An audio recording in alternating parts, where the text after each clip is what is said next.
So, what do we have here? Mars! Why are we going there? Lots of reasons. Why is Elon Musk so determined to get all of these niche technologies secured and developed? Yes, it will make Earthlings' lives better. However, got a plan. That planet, we all gotta have a dream. And I'm thinking Elon is definitely after that. So, if he goes there as a corporation, if his corporation goes there, if his interests go there, the people that go there, how are they going to survive? And if they do survive, what's the benefits? So let's discuss that just a little bit. Alright, hello YouTubers. Today I got some special things to talk about when it comes to the world, the future, and where I think we're going as a species and where we're going to end up. So, this is going to be one of our future homes soon, and I'm sure you're all tracking Elon Musk and his efforts to find his way to Mars. Because that's where we're going. We're going to that place right there. Mars. And it's okay. You'll like it. However, why would we leave our beautiful blue marble to go to that desolate wasteland? And when we get there, how will we survive? That place has got all kinds of things you don't want a part of, I'm telling you. It's crazy there. It is. It's like CO2 atmosphere. Now, how many breaths of pure CO2 atmosphere at like 1% our atmosphere do you think you'll live if something happens to your air system? You get one breath, and that's it. Whoop. You pass out. You're just done. So, unfortunately, that's bad. These ideas about the spaceship dwellings and things, you could probably visit, but when you talk about living, let's go ahead and look at some of our current ideas for designs for these dwellings, as it were.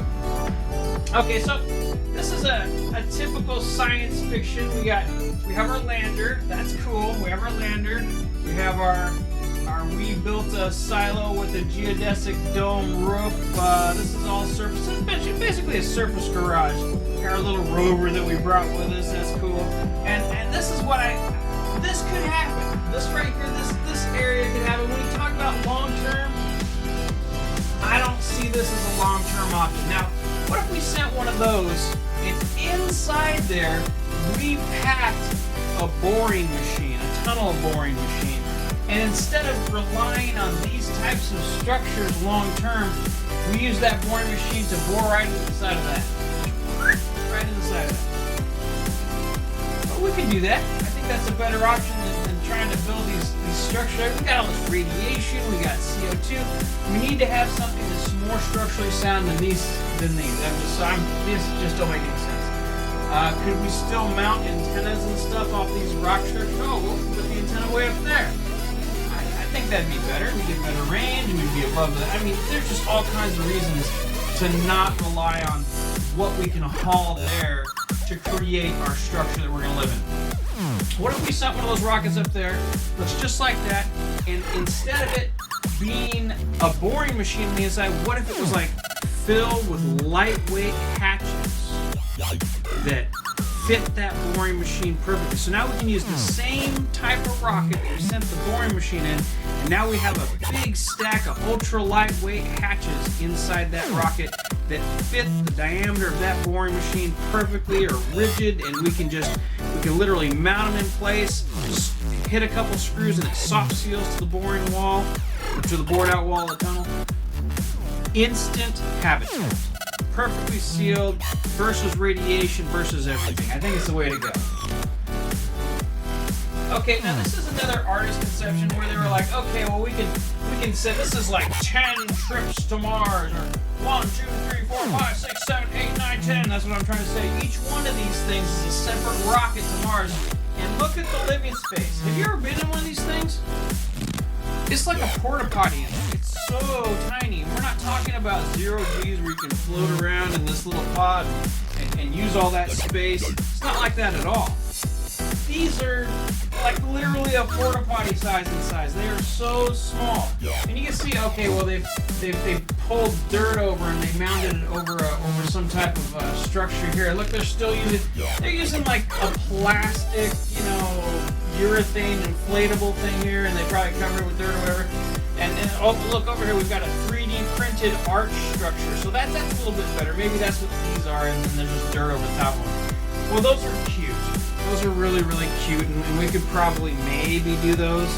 I think it'd be better to send a boring machine and dig a hole right inside. Because, I mean, look, there's a hill right there. We can bore right into that. Oh, we can bore into that. We can bore into that. We can bore into anywhere. Why are we out here in the open, where the radiation and the winds and all this stuff's gonna beat up our structures and rip it apart and fill it with dust? I mean, it just doesn't seem to make a lot of sense. If we're gonna go for permanent habitation, and just like these solar panels, I mean, wouldn't it be nice to have them? I mean, we got some equatorial tilt, don't we, on Mars? I mean, we just want them flat up. I don't know. I don't see it. I think maybe it'd be better to think about this a little bit harder, and to think about the surface versus going underground. I mean, is it difficult to bore into the side of something? Well, yeah, it is. It takes a lot of power. Could we do it? Sure could. Does Elon Musk have the technology to do it? Sure does. Let's think about what we could do. Let's go ahead and put on the next one. Okay, so this is one of the conceptual ideas. You can see this is 3D printed, and this is, they're building up. Look, we're gonna build our habitats up, and look, we got it. Oh, this one's already built. This big mountain here in the background is already built. We're gonna build these cute little things in the front because I guess we're gonna scrape up the dirt. That's what he's doing right here, scraping up some dirt off the ground. And we're gonna scrape up enough of it to where we build these structures on Mars. That seems like a big waste of time. And look at all these cute little windows they're putting in here. This is such a neat artist conception of BS. It's great. Here on Earth, great idea. On Mars, I think we're gonna have to go a different direction with this, guys. We got this rocket over here. If that rocket held a boring machine and all we had to do was lay it down and point it at the side of a hill and drill right into the side of that hill, that makes a lot more sense. It would take a lot less time than trying to do this complicated nonsense. And who knows? I mean, I've been 3D printing, like I said, for years now. And if I didn't say it, yeah, I've been 3D printing and designing 3D printed stuff for years. And the problem with these types of structures is you get intrinsic flaws. And you're talking about something that needs to be sealed. Making sealed 3D printed stuff out of not really it's not really good sealable material there. I mean, it's just, I guess you could do concrete, but once again, you're wasting time and money building a structure that this could probably gonna fail. I mean, what if you're 3D printing that?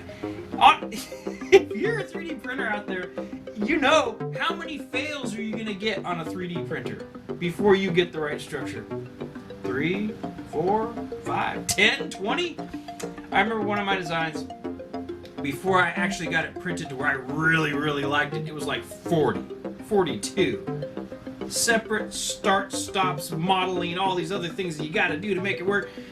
Instead of just taking this rocket ship right here, it's actually a giant drill rig, or just a drilling rig, it doesn't have to be giant, but and just leaning it over, setting it down on its side, and just letting it track and drill it right into the side of one of these big mountain things or the hills. It's just like, why are we making this so difficult? Overly so. Alright, next. This right here makes the most sense. By far makes the most sense. And this is the simplicity of nature. This is an anthill, a cutaway view of an anthill.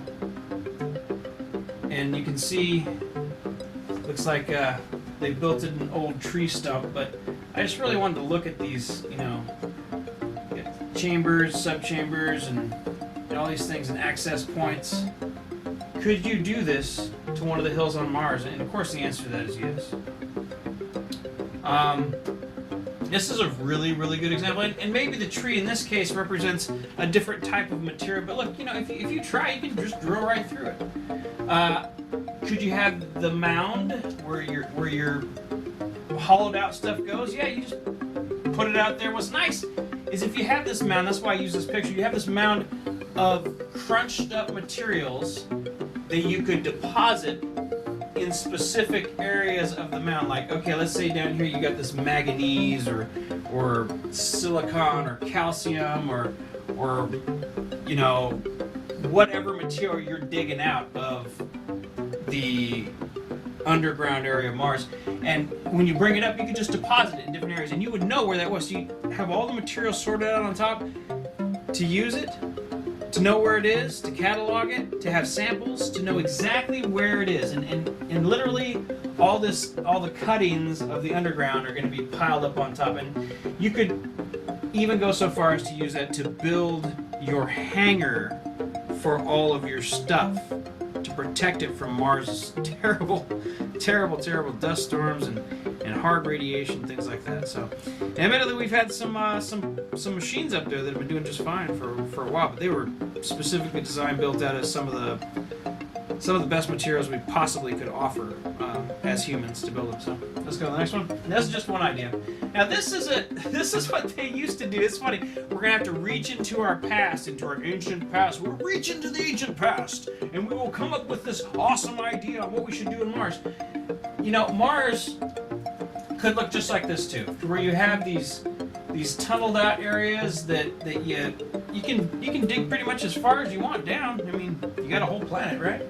And then all the stuff that you dig out, you can use to build upper structures. So let's go this way. This next is where. Okay, so let's keep on going. And now this is a honeycomb design where you would just literally bore out a big long like that.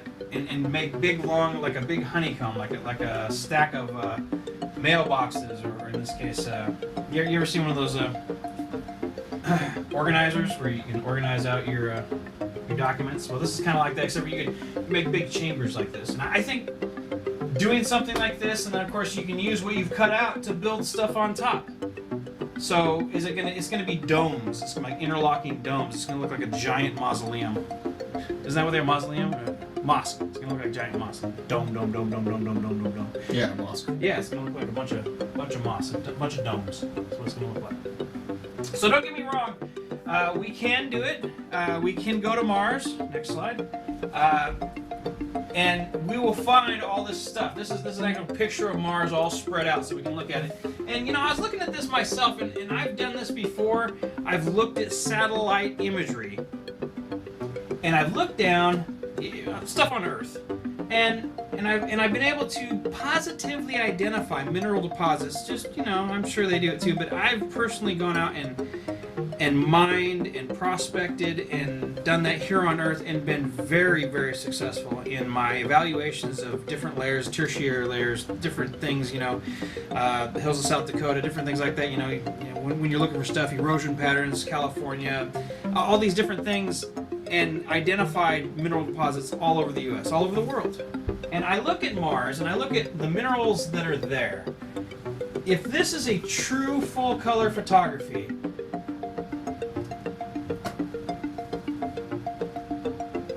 I'm going to have to say that the minerals that are available on the surface. So, would this be a really good place to put my wagon wheel city? I want to identify places on Mars where the metal content is high enough for profitability, to where if I dig that out, I now have big piles of enriched ore laying around that I gotta process it, crush it, process it, make the best spaceship hulls ever. Cool, less gravity, we get them into space better, low oxygen content, better TIG welding, no oxygen creep into the welds. Now we can have really, really cool stir welding that's going to work even better. So we're going to have all these nice options for all these materials. And I want to see a map of Mars that shows the mineral deposits based upon spectrographic analysis of those reflected frequencies of light to really know what's going on there. I think it's definitely a possibility. I know that if I were gonna go there, it's exactly what I'd be after. You know, I've read a lot of books. I mean, so many books, thousands of books, literally. And in those books, I was always interested in like the people who went to the New World and they discovered these things, and they went and found, you know, emerald deposits and copper deposits and all these awesome things. You know, admittedly, you've got a lot of really fine dust, almost like a soot-like dust that covers Mars. And so a lot of and you look at the if you've ever been around like volcanoes and stuff, you'll see like the real fine layers of silt and stuff like that are near those things. I see that on Mars. So we have this enveloped layers of fine silt that are basically covering the entire thing like a clay. So just add water, now you have a whole lot of clay. So when I look at Mars, it is literally draped in a giant blanket of what appears to be clay. Clay-like material, and it could be volcanic in origin, but you look at clay that around volcanoes. Natural clay is very much found around volcanic areas. So there could be a lot of clay, and if there's a lot of clay, then you could probably just add water, and then you have a very, very easy kind of mud brick building. But even why are you building on the surface? There's no point in it. Let's drill down into the ground and have good access to the minerals and go in that way. I really think that's just going to be the direction to go. And I think that's the direction they're going now. All of the signs point to that's exactly what he's doing. So, anyways, this is Mars. I hope we go there soon. Following this brief slide presentation, I'm going to go a little bit more in depth on what I'm thinking about why Elon Musk is going to go in these directions to Mars. And I don't know. I might not even. I want you to see that part because that's where I'm really getting deep into it. But I'm talking about it here. But you might want to stick around for the second part of this video, which will contain some of those drawings, the wagon wheel drawings and things like that, and the comparison. You can pretty much see it here in the first half of the video, but on the second half, it's just going to be the whiteboard and me talking. So, if you want to stick around for that, great. If you don't, thumb me a like. Tell your friends about this thing that he found. I'm like, I'm talking this thing about light. He's talking about Elon Musk and his plans. It's basically his secret plan. He's not like coming out and like, this is my plan, like this is portfolio plan for Mars. But if you look at all of his business interests and what he is pursuing in the way of technology, is definitely Mars is his big objective. And there's lots of reasons. And I go over some of those reasons in the second part of this video. So thanks for watching the first part. If you don't stick around for a second, hey, great. But, be sure to tune in. I've got a video coming up soon. It's going to be on the next generation of anti-germicidal light systems that's just emerging in the world. They're finally available. And I'll be making a video. I'll getting some of that pretty soon. And I'll also be making a video on a new microphone that I found out there in the world. That is going to change everything. It's literally going to change everything. I mean, there's going to be a lot more music and a lot better singers. So at least it's going to be able to pick them up better. You won't need like $1 million studio to do that. But I'll make a video about that here pretty soon. I hope you enjoyed this one. Talk to you soon, and hopefully you stick around for the second half of this video. Thanks. Bye.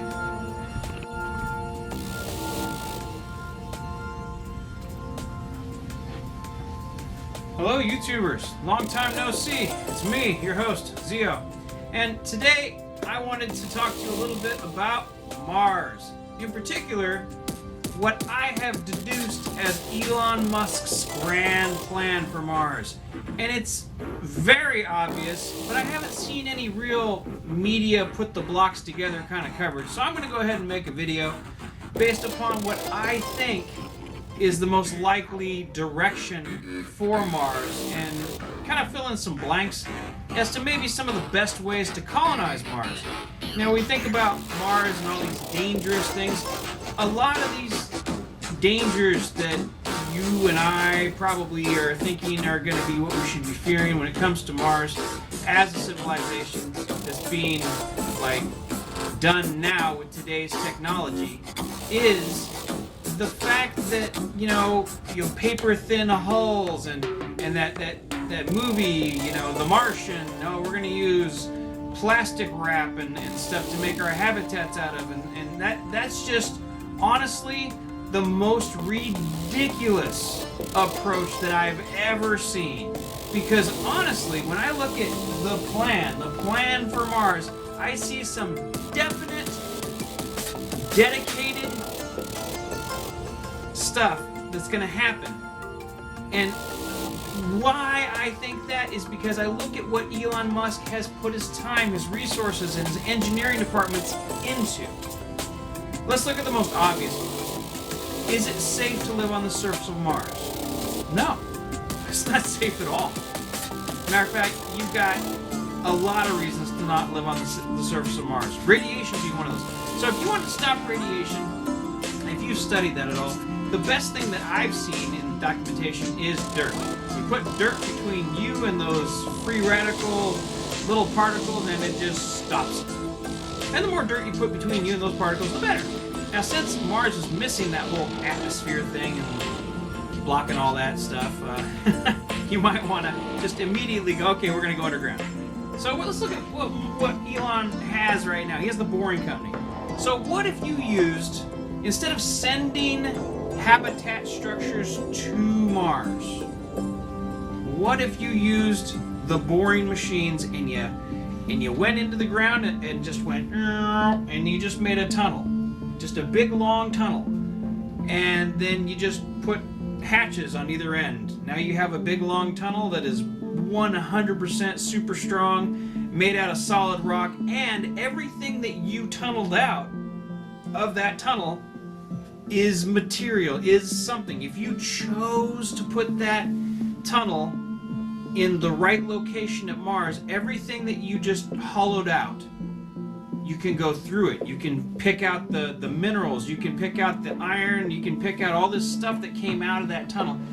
If you were to mine an area with tunnels, crisscross, you could make a big checkerboard, hollowed out area that was more than adequate. Now, of course, for pressurization, the initial tunnels are just going to be single, probably noodle-like tunnels. But let's think about the best way to create a tunnel system.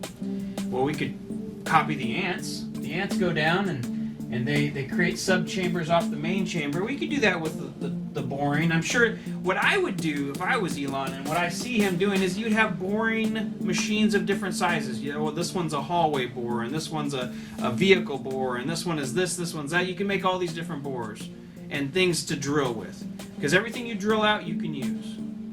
Just grind it down, mash it up, and now you have material that you can build surface things with. They're talking about these 3D printers for printing out the surface habitats. Yeah, totally. But you're going to have material. And they're like, oh, we'll just scrape it off the surface. So, you're telling me you're going to go out there, live in little, paper-thin huts, and hope you're going to survive. I don't think that's going to work. I think you're going to need more power. I think you're going to need something. Oh, well, it's going to take a lot of power. You're right, to bore that out. However, let's think about some of Elon Musk's other interests. Well, he's got rockets, he's got SpaceX, he's got the boring thing, he's got solar, he's got battery systems, he's got motor systems, he's got vehicle systems, he's got all these different systems. Every single one of them is kind of angled, positioned to put him and or his companies on Mars in the short term, within his lifetime perhaps. So, fast track to Mars. We get to Mars, we send a drilling rig to Mars. Well, we're going to need some hatches. Okay, well, can you make a hatch? Well, I think you can make a geodesic hatch that would be massively strong. I mean, honestly, an iris, you've seen them on the iris they use on SG-1, on Stargate. That type of iris, you just flat little plates and you just put it together. I think you could probably make hatches for those entryways. And you talk about the 3D printing. Why don't we 3D print a garage to protect the vehicles just from the ravages of, oh look, you got more little hatches, but the main structure now, I've been doing 3D printing for years now, and you have to have a certain angle, and I tell you what, domes are one of the easiest things to 3D print, where they're self-supporting as they go up, and they create a super strong. And you can even do multi-wall, where you have an outer wall and inner wall, and then you do like crisscrossing interconnections. You can make a super strong dome. And you could even print the doors and stuff, but you could also just use like a mortar mix kind of thing and just bolt it right up and use a soft seal against the 3D printed stuff. So, 3D printing definitely going to be big. I think the bore tunnel approach, if you use the wagon wheel configuration, which is what I've drawn right here, the wagon wheel is probably your best idea, because you can just bore in a big circle, and you can do crisscrossing back and forth. You can even do multi-level, and I was thinking about that too. I mean, if you did the wagon wheel approach, but then you kind of like went down, and maybe you didn't go back up, and then there'd be another one at a different level, another one at a different level, another one at a different level, and then you could drop like a central shaft, or you could go crisscross across that. I mean, you could literally Swiss cheese Mars. I mean, why not? There's some things that let me know that this is a really good idea, and that's from a scientific point of view. Chemical vapor deposition systems and electron sputtering require ultra-pure environments. For example, sputtering systems, you want to have like pure CO2 with a negative ion generator, and you want to have that CO2, it has to be, basically, Mars has the perfect atmosphere for ultra advanced manufacturing. We're talking like oxygen-free metals. You have what, CO2 and some noble gases, some argon, and I mean, that's perfect. You could have massive factories that you could literally have open to Mars atmosphere. You have to filter out the dust, of course, but as long as you filtered out the dust, you could literally set up sputtering systems right there. I mean, wow, pure CO2 atmosphere. Now you have these massive, you can make giant sputtering chambers where you can manufacture diamond-coated anything, or super solar cells, or there's just so many things when it comes to manufacturing that you could do that you can't really do here. Because you'd have to make these giant chambers, and even then, you don't have the availability of that type of thing. I mean, you could, I guess, but it would just be unreasonable for the cost. So, oxygen-free. That's an awesome thing for manufacturing, especially when you start talking about really high-tech stuff like the gallium nitrides and things like that. You want oxygen-free, and you want unlimited inert atmosphere. You want unlimited CO2.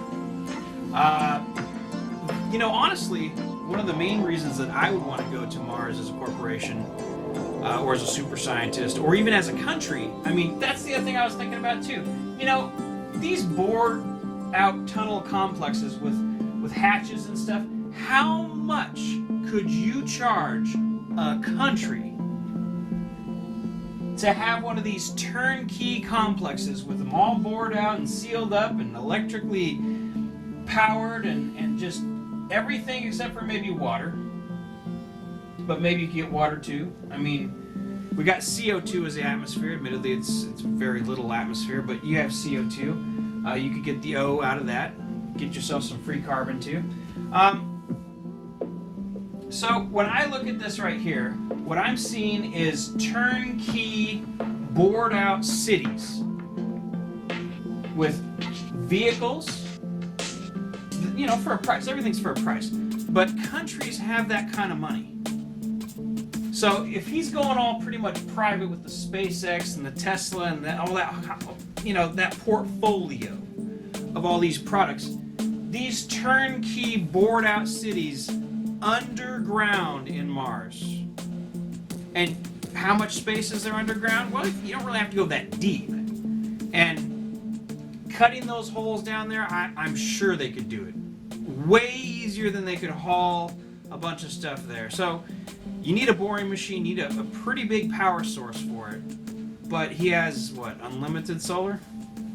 Okay, well, then he has a power source. You've also got wind. The wind blows all the time there. So and you massive battery packs. So put your battery packs and stuff underground. The wind, I can't tell you how often the wind blows there. I mean, maybe it's all the time. Maybe it's just on storms. If it's just on storms, I mean, is solar really an option? Is nuclear an option? Yes, it is.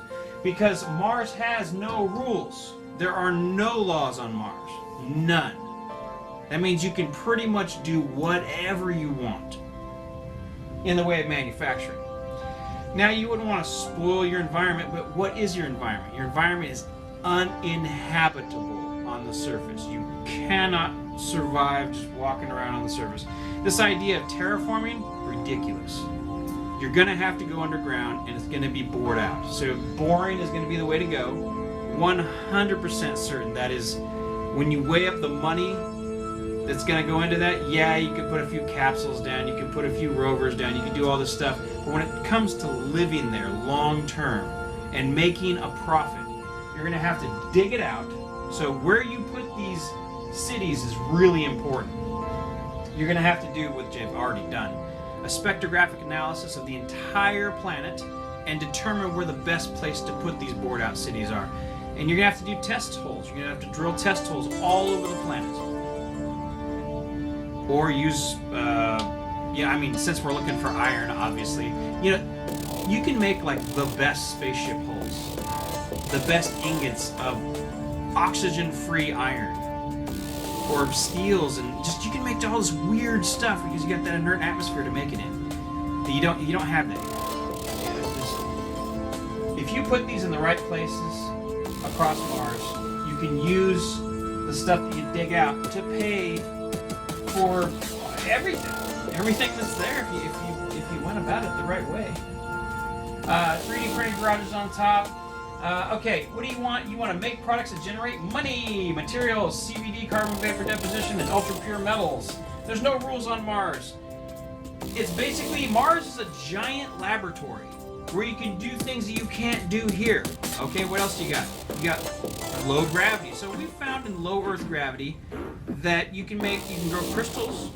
There's all kinds of weird things that we know about low Earth or zero G, but under less gravity, some things are better. Some things grow faster. For example, the potato plants in the Mars thing recently. You know, Mars has got some gravity, but it's not the same size as Earth. It's actually smaller, quite a bit smaller. Maybe, you know, you've seen pictures. I'll show you some pictures here in just a bit. And you have unlimited resources. The whole planet is your cookie jar.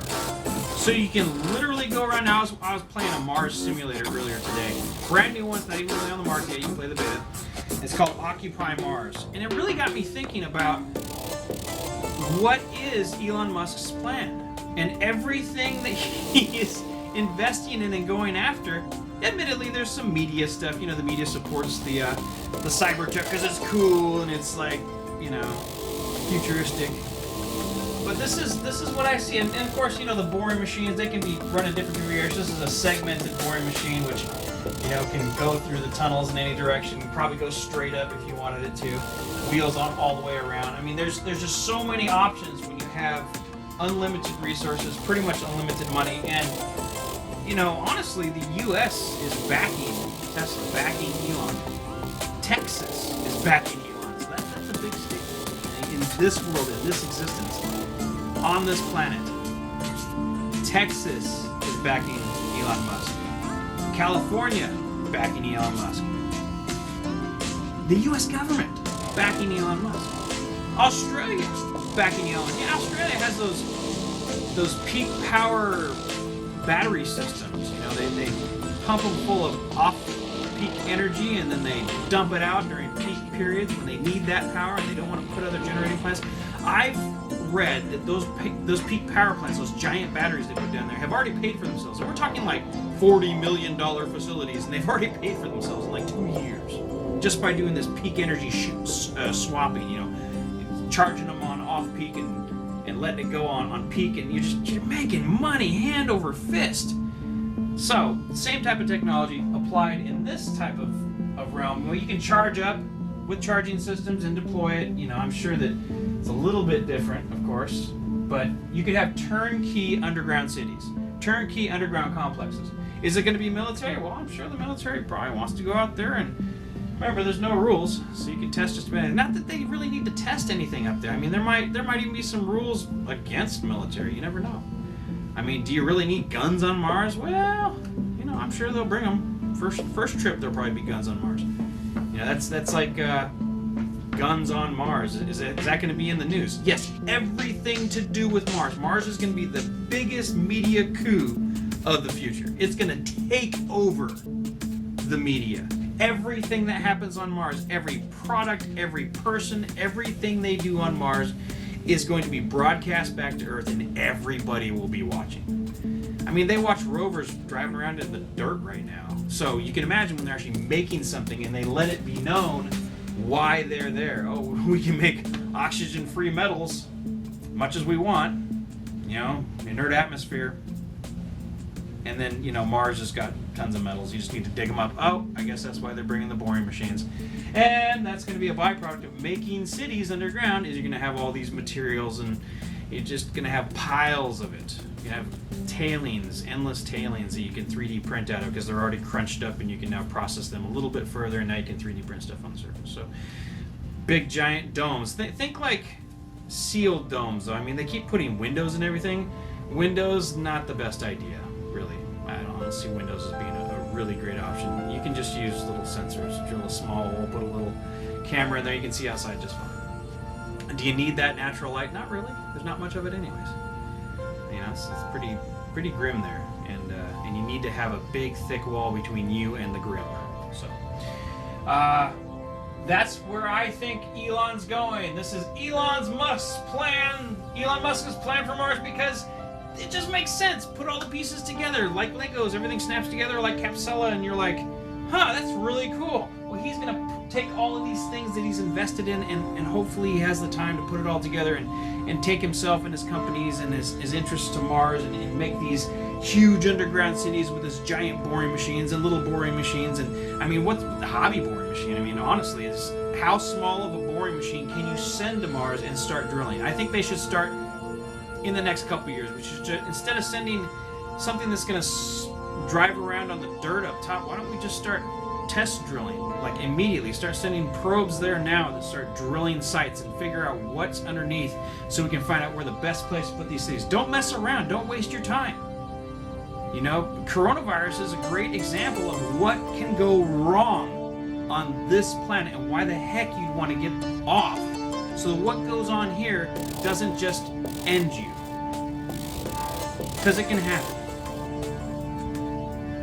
You know, what's going on right now, this is the tip of the iceberg when it comes to biological. Now, admittedly, right behind us is this flood of technology to deal with these types of viruses, to evolve as a species, which I put out other videos on. They're finally going to release the products that I want, and I'm going to be right there at the forefront, buying them, selling them, designing them, helping to bring that technology forward, so my children and your children's children, and my children's children can be safer in this world, and biological warfare becomes basically a dream, because you couldn't really make it happen that well, because there'd be so much of the protective UV deployed in the future. Now, admittedly, over there on Mars, I don't think you'd have to worry about it too much. I mean, admittedly, down here in the tunnels, there's not much light, but you can set up whatever you need there. In the beginning, I think it's going to be resource-based in what's coming back, but you know, with a little bit of automation and a little bit of design, if you've got all these things backing you up, could easily manufacture ship hulls, send things back to Earth. I don't know why you'd want to initially. I think you probably want to build it up there, but you're gonna want something to continue this expansion. And I think that, well, we're gonna have to send more boring machines there, right? So there you go. Anyway, so this is my presentation. I'm gonna make it real short, wrap it up. Elon Musk's plan for Mars. Hope you enjoyed it, and click like if you did, and I'll talk to you real soon. Thanks.